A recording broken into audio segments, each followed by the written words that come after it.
When I was a math teacher, a formula isn't magic.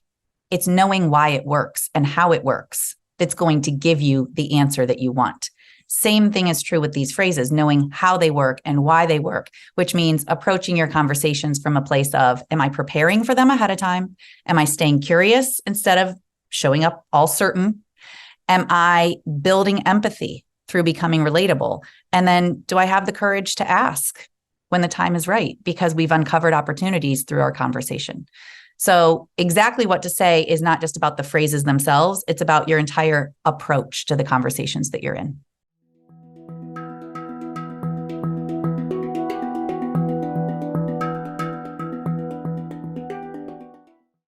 Hi, everybody, and welcome to the Conscious Marketer podcast. And I'm joined by my co-host, Kylie. Hi, Kylie. Hey there. And we have a special guest today, Nicole Cramer, and she is a entrepreneurial-based sales and conversation coach. She's a keynote speaker, corporate sales trainer, and an exactly what to say certified guide. But her real art is she's a really extraordinary salesperson, and she helps people who may not like sales get their work into the world. So that's what we're going to talk about today. Hi, Nicole. How's it going? Hi, Richard. It's great. I'm happy to be here. And we normally just start off, and I know you have kind of an interesting backstory because you were a teacher. Maybe could you share a little bit about how you went from teacher to sales coach, how it kind of rolled out? It was interesting, that's for sure. I had a lot of limiting beliefs around what was possible for me. And so even though I'd been a teacher for, many years, I saw that as what I needed to stay doing because that's just what I had chosen. And I knew that I was very interested in sales. I had a lot of friends in sales. And to be honest, I'm a competitive person and it sounded like a game to me. So when my friends would talk about sales, the jobs that they were in, I was like, that sounds fun. It's like you're competing for money. And no matter what I did, listen, being a teacher was amazing. I loved it. I loved my students. But no matter what I did, I was going to make the same amount. And so there was always in the back of my mind this idea that like, if I applied my work ethic as a teacher into what I could do as sales, like what could I create? What could I do? But I've been a teacher for 15 years. It's too late to switch careers. I can't take the pay. I had all the limiting beliefs. And then I had a friend one day who was like, I think you'd be great at sales. Why don't you try it? And I looked at him and I was like, really? And he said, yeah. And he said, I'll get you an interview with my boss. Would you go? And I said, yeah. So all of a sudden somebody believed in me. Somebody saw something in me that he felt like I would be good at it. To be honest, he saw me play volleyball. We played a volleyball game together on the beach. This is when I was living in Southern California. And he goes, I've never seen anything like that. I've never seen somebody so competitive. I think you'd be great at sales. So anyways, he gets me an interview with his boss. And, I go in, I'm all dressed up. I've got my resume that just says teacher. And I was so nervous that the guy was going to say, you don't have any experience. Well, he literally said exactly that at the end of the meeting. He said, listen, I'm going to be honest with you. You really knocked this out of the park. I'm actually impressed. But I'm going to have a hard time hiring you over the 89 internal people who want this position because your resume just says teacher. And he held up my resume. It was like shot to the heart because I'm like, man, that was the one thing I was so afraid he was going to say. And he goes, you don't have any sales experience. And I said, well, I sold math to high school teenagers for 15 years, and that wasn't an easy sell. And in that moment, I did not have that planned. I did not have that prepared. But when it came out of my mouth, I was like, oh, actually, that is what I did. And it kind of caught him off guard too. He goes, you know what? You're good. That's good. Will you go on a ride along with one of my sales reps? I said, absolutely. He goes, will you create a 30, 60, 90-day business plan? I said, sure thing. And I walked out of that interview and I was like, I just got myself to the next step just by saying that one thing. And it was funny because I called my friend. I said, what the heck's a 30, 60, 90-day business plan? I have no idea what I just agreed to. But long after that conversation, what I said in that meeting actually has had more of an impact for me because what it made me realize as a sales coach now is I was selling math. Right. I was selling math and I led my life for such a long time thinking that sales was about the transaction. Mm-hmm. And it turns out that's not what the sale is at all. The sale is all based on the relationship and it's how you treat and respect and maintain that relationship that really is what turns into the sale. So for me to understand that for 15 years I was selling math was a big breakthrough for who then I became as a salesperson and as a sales coach to help people see we're all in the business of selling something everywhere in our lives. It's so true. It's so true. So with people, I know you work a lot with health coaches and a lot of them, because we work with a lot of coaches also, are super averse to it. So when you say we're all selling something, how do you help them to make that shift? Because if they don't make that shift, they're not helping anybody. We all know that. Exactly. If you're not selling, you're not serving, right? You can have the best idea, the best, one of the things I've said to clients in the past in a very basic way, I'm like, listen, if you had the best cure for headaches and you're keeping it to yourself, and yet there's people walking all around you that have headaches, and there's something that you could offer them that maybe isn't right for all of them, right? We have to kind of get behind that too. Like, the thing that you have is not right for all of the people all of the time, but it is right for some of the people some of the time. And who are you helping if you're keeping it to yourself and you're making it about you? Because when you're keeping something like that to yourself, if you've got a solution, you've got an answer, you've got something that could change somebody's life in a way that they haven't been able to do for themselves, and you're not sharing with them, you're making that about you. You're letting your discomfort, your fears really run the show. And at the end of the day, you've got something that could change their life, and you've got to get it out of your own way. And so a lot of times people are like, I feel salesy, I feel pushy. Well, then let's really reevaluate what it is that you have to offer and why you're offering it. Because if it really is meant to help people, who are you helping it? Who are you helping by not bringing it up? People can't buy what they don't know is for sale. Yeah, sometimes we talk about, what's the medicine, and if you have medicine and you know that there are people that need the medicine. So we've used that analogy quite a lot with our own group. And there's something about medicine that it like hits people or it gets to people a certain way, because they realize, oh, if I have this thing that can actually help people bring people out of pain and trauma, and I'm holding that back, and I have like stockpiles even, of it, and people out there are suffering. It's like, okay, then I think then the question becomes like, well, how do I do it in a way that I don't feel creepy and I don't feel pushy? And because we have such a negative bias, I think, in our world toward sales. So I know that's part of how you teach people. What is your approach that helps people get over those blocks? So they say, okay, I'm willing to try something. Like, how do you move somebody to the next step at that point? Right. Well, I think, first of all, and I say this a lot, selling is serving, right? So who's getting helped if you're keeping it to yourself? And there's ways to start conversations. To me, everything about sales is a relationship. And the questions that you ask lead to conversations. And those conversations build relationships. And those relationships are what create opportunities for you. And those opportunities are where people can take action. And so when we really see this from a very basic standpoint of like, get yourself in some conversations, and those conversations will lead to the next opportunity, to the next opportunity, to the next. But if we're not asking, we're never going to get, right? That's a saying we all know. If you don't ask, you don't get. If you don't ask, the answer is always no. And so if you're not putting yourself out there, I think the other big thing, I'll interrupt myself right there and say, the reason that I think a lot of people aren't putting themselves out there is they have a fear of rejection. And we all do. Rejection never feels good. It's never fun. It's never enjoyable. But when we get behind the fact that it's okay that not everybody wants or needs what we have to offer, and that doesn't make it any less valuable, then to me, it's like, okay, well, I'm not putting myself out there because everybody needs what I have, but I'm willing to put myself out there for those who do. And if I don't make myself visible, how are they ever going to find me? Like you said, Richard, if we're talking in terms of medicine, that does have a different resonance for people, because they think, wow, well, what if somebody had the cure to cancer and they're just keeping it to themselves? Like, what if literally there are so many people in this world whose lives would change if you revealed the fact that you've got a cure for something? And it's the same medicine that we're offering as coaches and wellness practitioners. Like, it might not be medicine like a pill, but there's something that you have that can absolutely change and transform somebody's life, and keeping it to yourself isn't helping anybody. So I think it's important to remember that the ask is a blessing. And if you don't ask, the answer is always no.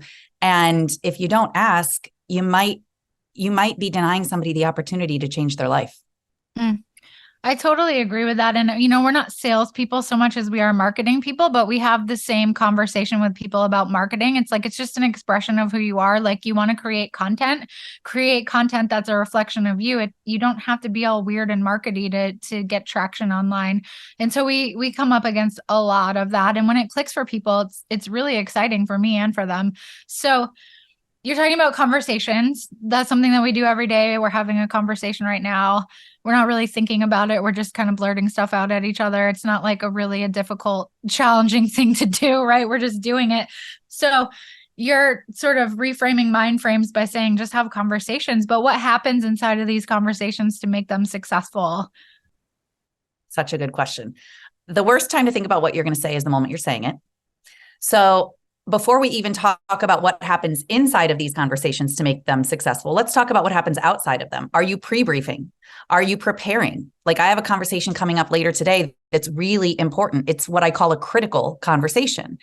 And when you've got like a friend that you're calling up on the phone, that might not be a critical conversation. You don't have to prepare for that type of conversation. But when you've got something coming up that moves the needle in your business or your personal life, what are you doing to prepare for it? Are you pre-briefing? Are you thinking about what kind of questions do I want to have prepared? What types of objections do I think this person might come to the table with? And how can I be prepared to handle those in the conversation? What are my levels of success? Like, what are my intentions with this conversation, where no matter what, I want to walk away with this? And ideally, we're going to get here in the conversation. And if it's the best case scenario, we're going to get up here. Like, are you defining things ahead of time so that you know where you want to take that conversation? So I think before we even get into it, it's important. Are we pre-briefing? Are we preparing ourselves? Because if it's a critical conversation that moves the needle in your business, in your personal life, I would say putting some time and effort and intention into it would be something you absolutely want to do. No different than like if you're an athlete, you don't just show up to the game. You probably have practiced, you've scouted the other team, you've created plays that will, be a better way for you to show up and handle whatever that team's going to bring. The same is true for conversation. So first of all, are we pre-briefing? And then once you get into the conversation, you already know your intentions because you took the time to pre-brief. And so now you're going to show up to the conversation and be a listener and be present in the conversation, not be robotic and not be like, I'm just here to, create my agenda. I think that's really something that a lot of people miss. They show up nervous to conversations. They show up unprepared to conversations, and then they don't stay present. They're not listening, and they're not actually hearing what the other person is saying. And so it doesn't come across as a conversation. It comes across as like a one-way agenda or intention. The other thing I think is really beneficial is the debrief, right? So again, you're asking what happens inside of the conversation. Well, to me, everything that happens inside is because of what happens outside of it. Did I pre-brief? Did I prepare myself? And then when it's done, did I debrief? Did I go over, well, what did I like best about that? How did I show up that I really liked? And what will I do different next time? Because I think a debrief really serves us when we look at it in that way versus beating ourselves up like coulda, shoulda, woulda, right? You can walk away from a conversation and give yourself the coulda, shoulda, wouldas. It probably doesn't feel good. But I think when we start to debrief from a proactive place of what did I like best? What will I do different next time? And actually take some notes and reflect, that is also a pre-brief for your next conversation, right? So it's like this continuous cycle, like we're pre-briefing, we're debriefing. And really what we're doing is we're always improving our ability to show up competently and confidently in the conversations that matter. Yeah, I love that. I love that framework. It's almost mathematical, it's like really structured, and it's like a math formula for sales kind of. Do you kind of relate those two together? Like how you think a little bit? You do. Surprise, so surprise, right? Like old habits die hard. I do like having, I kind of hesitate to say formulaic, but I do like having some structure and some framework for how we approach conversations. I think no matter what, structure creates the freedom to show up and flow in the conversation. Right. So I don't like saying the word script per se, although I'm a big believer in scripts, because I think people's idea of what a script is to he said, she said, he said, she said, and then they end up feeling robotic.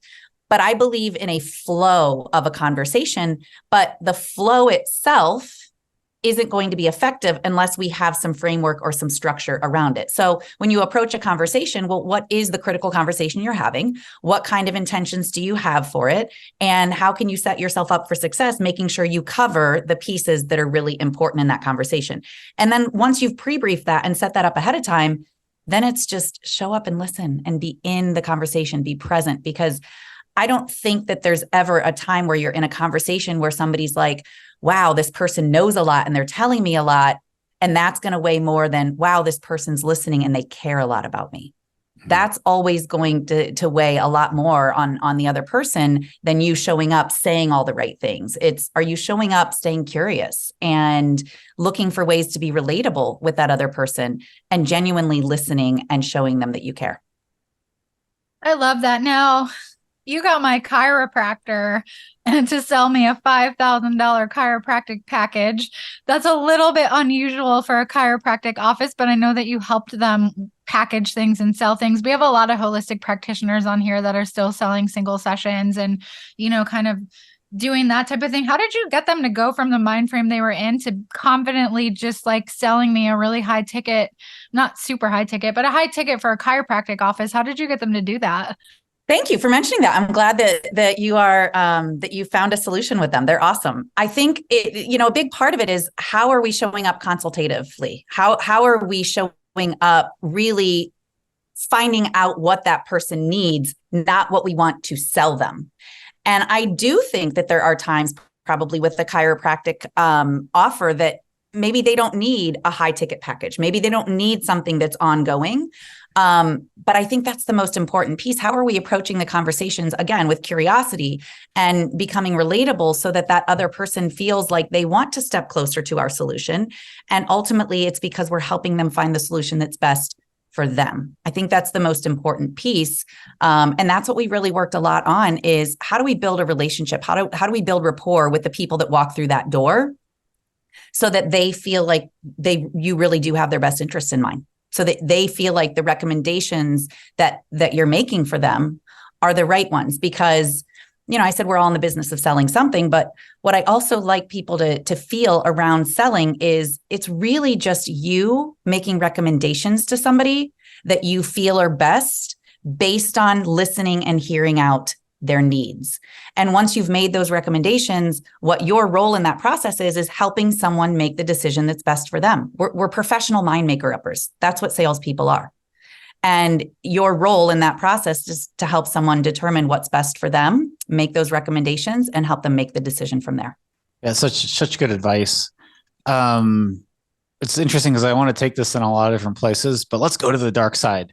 So, like if we look at like the 7 deadly sins, what maybe you could share like some of the biggest things or biggest errors that people make when they go to sell. What like kills sales or what pushes people away? What are maybe could you give us a couple pointers on like what not to do? Because a lot of times I think that's as useful as like the ideas that you're presenting with us. It's kind of like, this is what is kryptonite to making sales and having people trust you, Exactly what not to do.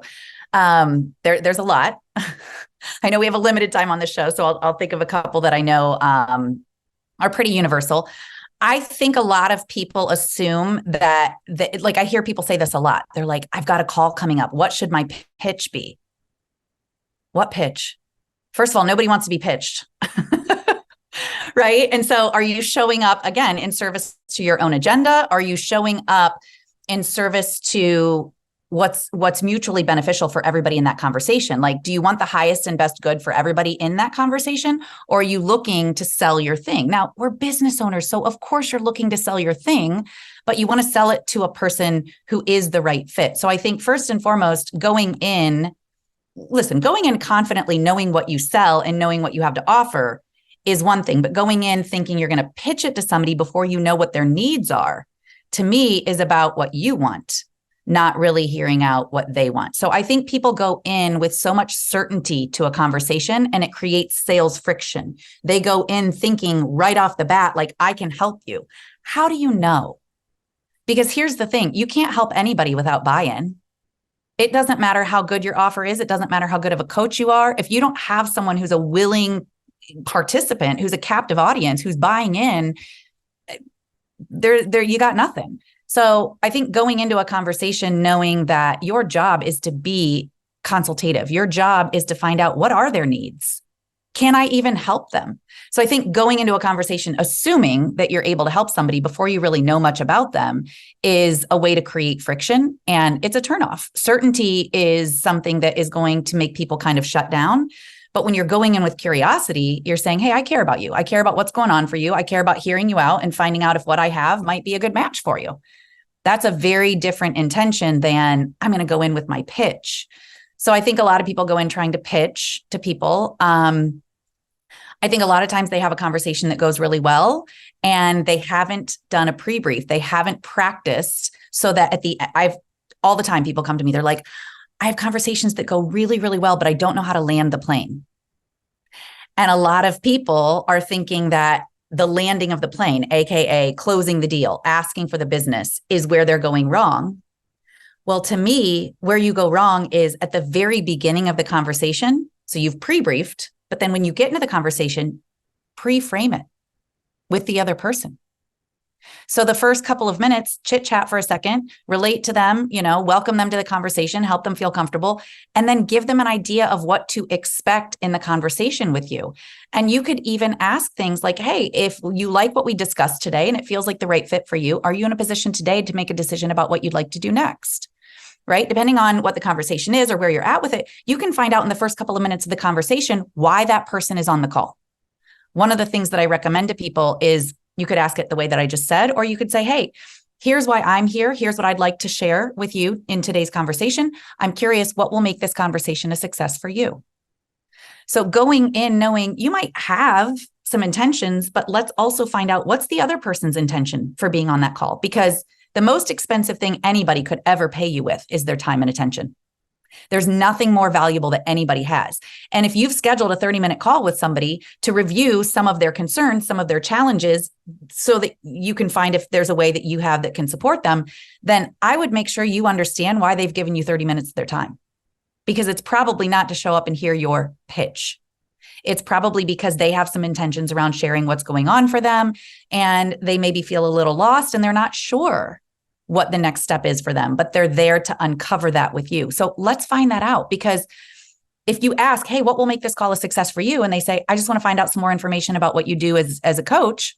Great. How can I help you? And what can I share with you that will help you get closer to understanding what you'd like to do next?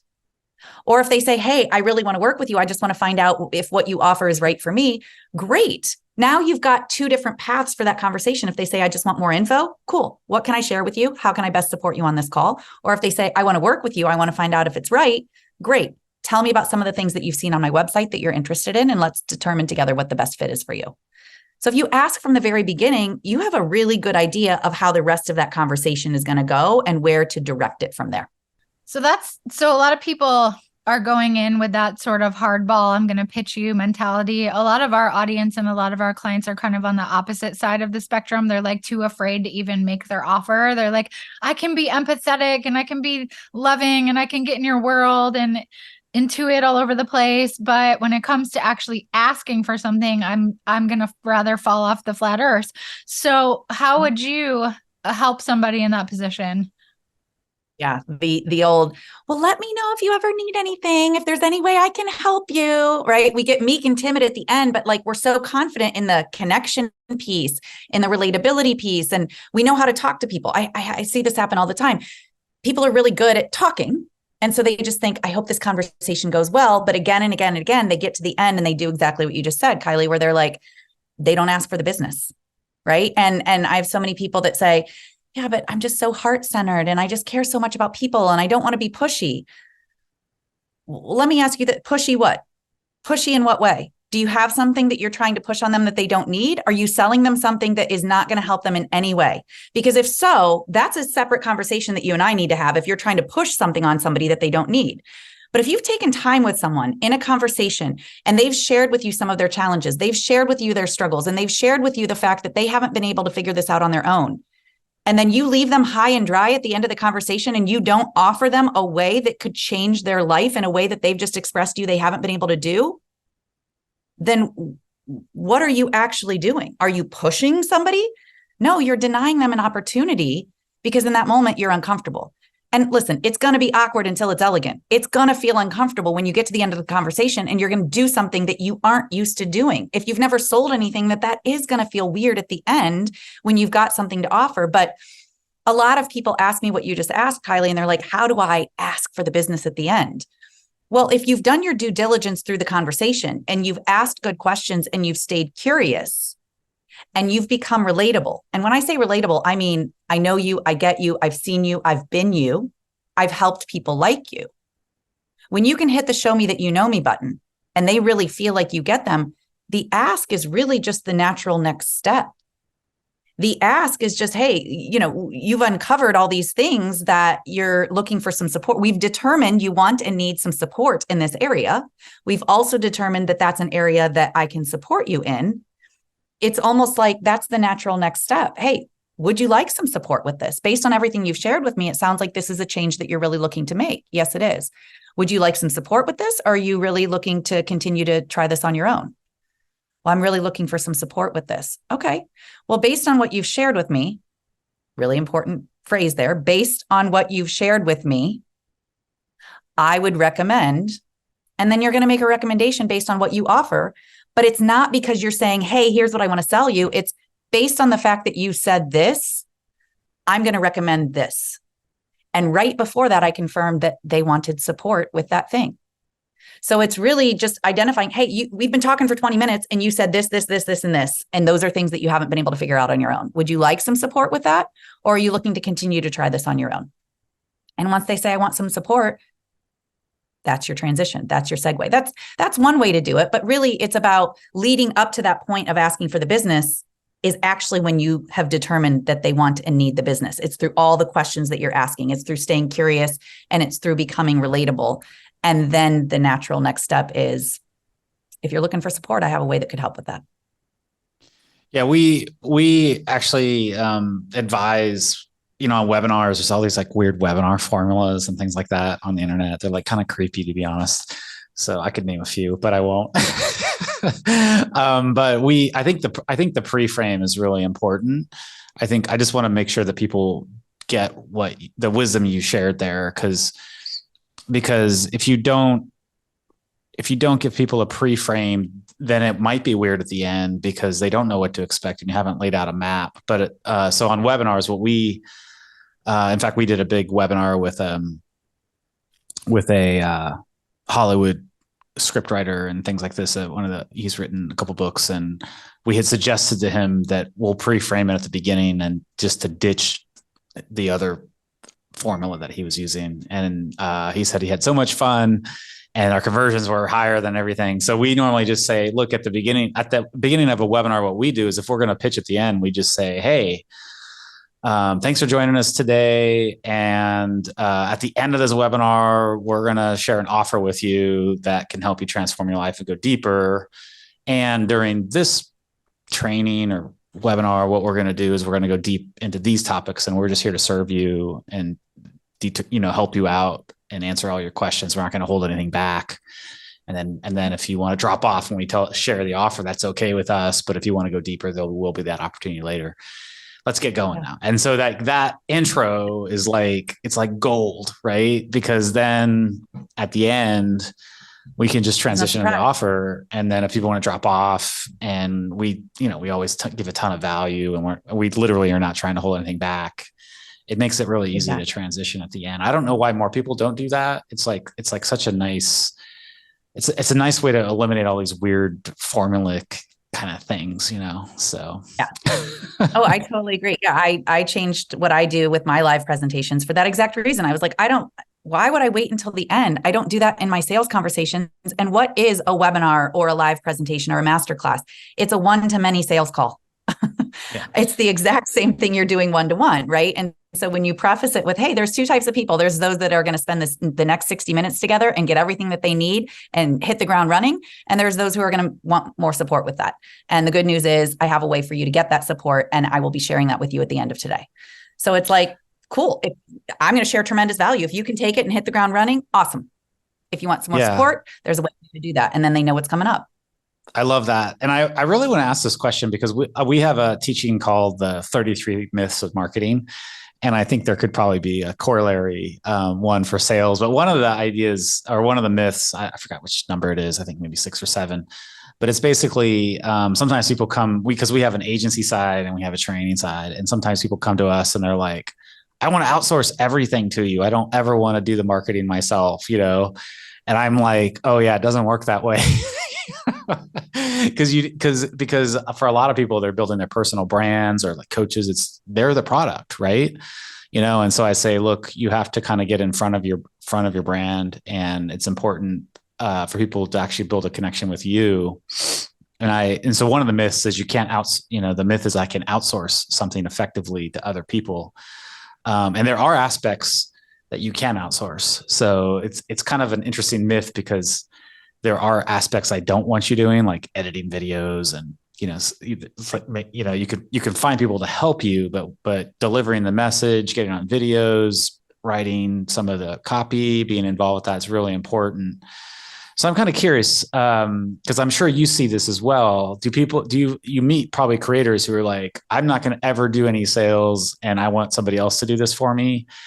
And there might be a point for some companies where that makes sense, but a lot of these personal brands, I would think that wouldn't be the way. I would think it'd be more important, at least initially, for the creator, we call them conscious creator, or the therapist, or whoever it is, to actually do some of the sales, because there's so much information you get from that. Is that right? Totally. There's nobody that's ever going to sell your thing better than you, especially if you are a personal brand. Now, that's not to say that you can't move forward with having a sales team and other people sell for you eventually. But like you said early on, no matter what, it's important for everybody, because, and I'll put this actually in the context of ads, and I know you guys are familiar with this, unless you already have a working, repeatable system for selling, running ads isn't really going to help you that much. You've got to have something that's already like a wash, rinse, repeat, like thing that works, and you can build something from that. Same thing with anybody you're going to hire to sell for you. You should know what converts and what sells and what conversations have been effective for you to be in, because who's going to train that person that you're hiring to sell for you? Just because they're good at sales doesn't mean they're going to be good at selling for you. They've still got to learn your personal brand, learn your ways. So yeah, I hear that a lot. People come to me and they're like, I don't want to do any of the selling. I'm just going to run ads, or I'm just going to have this happen, and it's like, oh, well, you let me know how that works for you. Right. Like, let's check in a little bit. And I get it because it's uncomfortable. I get it because it's new. It's awkward. It feels weird. And a lot of people have a lot of hangups around salespeople. And I think it's important to distinguish. Listen, we don't like to be sold. Nobody likes to be sold, but we all love to buy. We've all had great buying experiences. And so let's distinguish. There's two types of salespeople. There's stereotypical salespeople, and then there's professional salespeople.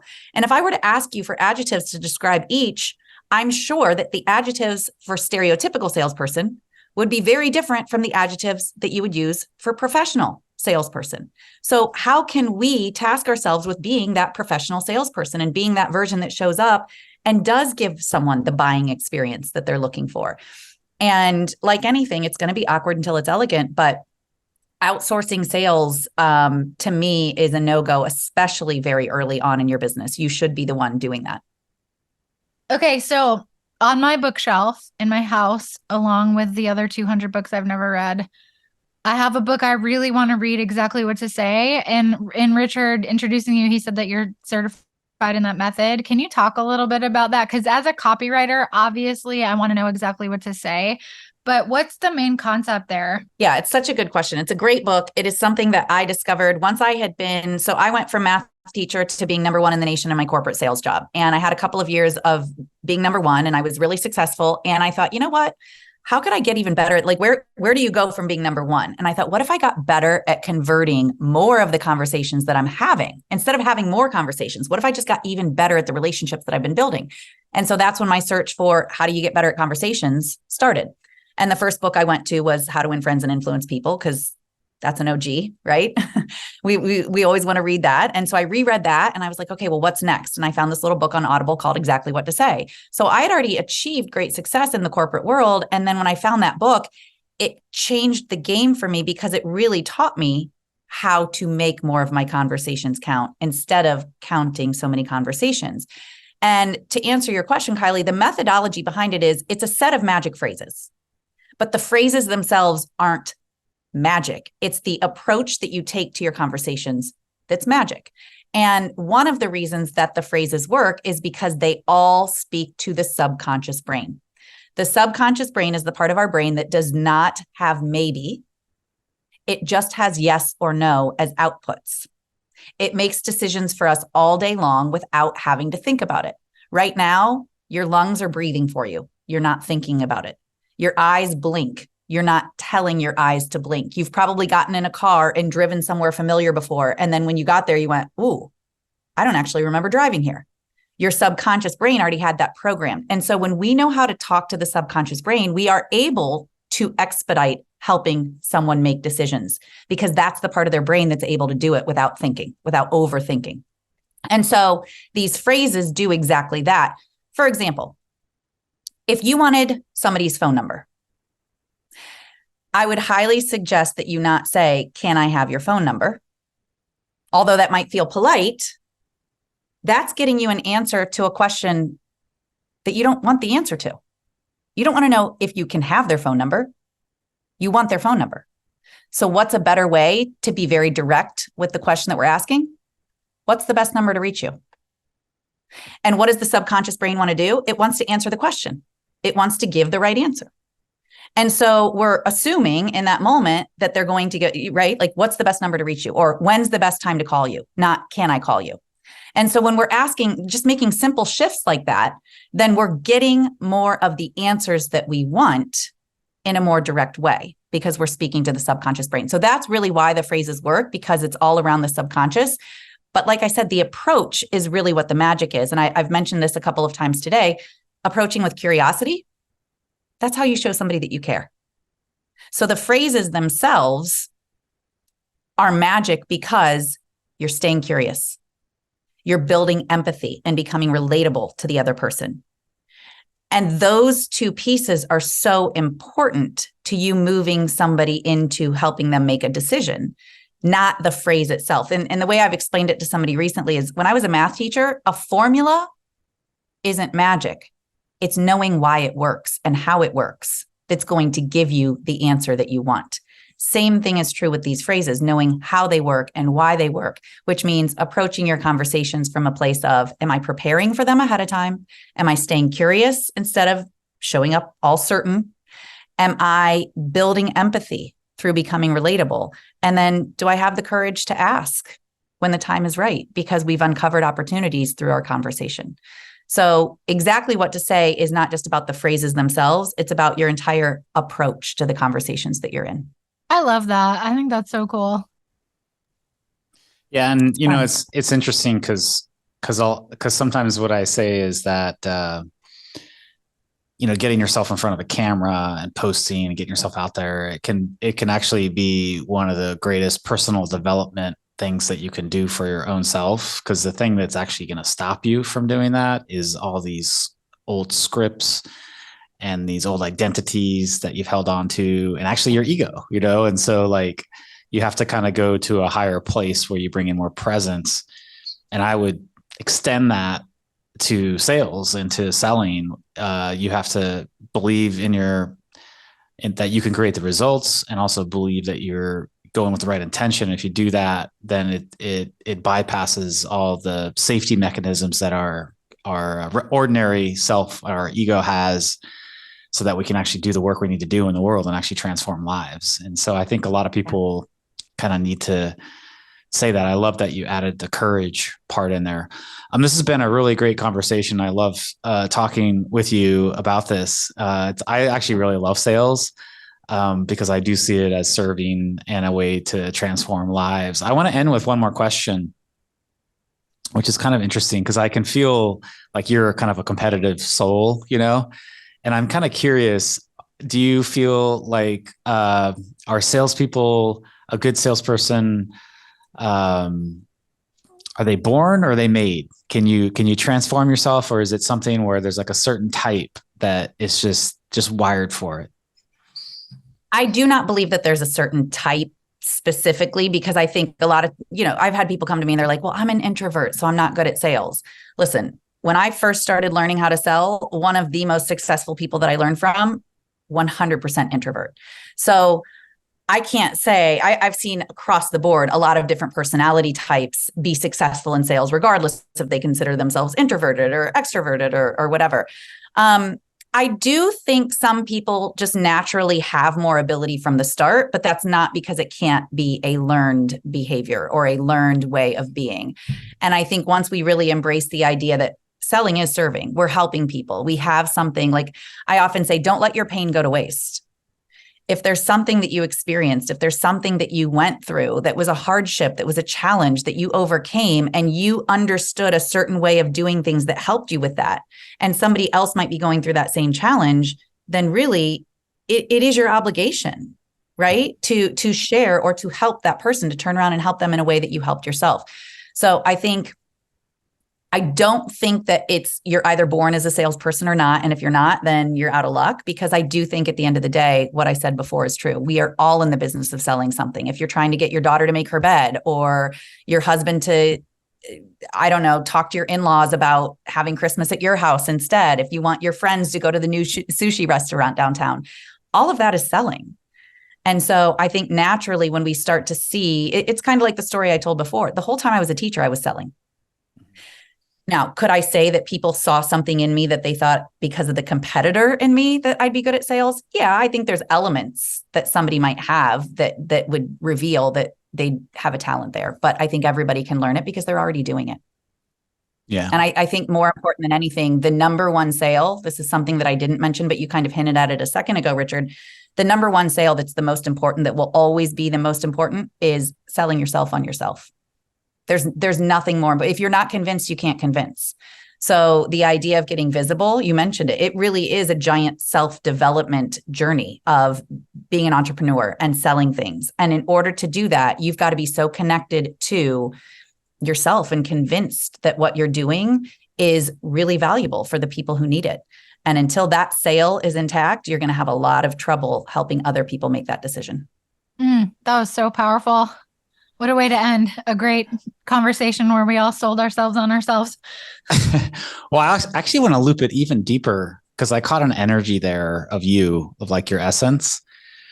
And it came from when you were talking about the math, and I could see, because even the story you told about meeting that first interview where the person believed in, it was a friend actually who made the introduction. They believed in you. And I can see as a teacher, one of the biggest energies you can give a student actually is just the belief that they can do it, And I think that same energy I can feel, like when you're selling, it's almost like it's like a deep layer that you want to sell them the product because you believe that they can make the transformation that the product or the service will create. And that deep layer of like, I believe in you, that if you take this, that the change is really going to happen. It's like an energetic flow in a conversation that I think actually it's kind of magic. I don't know if you can sense what I'm sensing. Does that make sense? Totally. I often say it's a belief layer. It's a transfer of enthusiasm, because something that you feel so passionately about, right? That energy is contagious. And you're spot on, because what I often say is, I'm not here to sell you anything other than on yourself. Yeah. That's really what this is all about. There's nothing I can sell you that's going to do anything for you unless you're sold on you. And more than anything, that's really what this is about, is selling somebody, regardless of what you're selling, whether it's a product or a service. It's selling somebody on the trust that they have in themselves in that moment to make the decision that is best for them, that is around something that they really want. And so it's selling them on the belief that what they want is possible. That's amazing. Thank you so much, Nicole, for sharing your wisdom. And if people want to find out about you, I know you have a website. It's www.thenicolecramer, and Cramer is with a C, CRAMER.com. We will post that in the show notes. You can get those at consciousmarketer.com/podcast. If you're listening on Apple or iTunes or YouTube, we'll post the links there.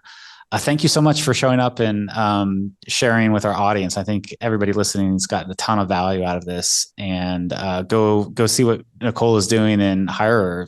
It sounds like you'd be a great mentor for so many of our people. Thank you. I appreciate that, Richard. Thank you guys so much for having me on. It was a pleasure to be here. Thank you.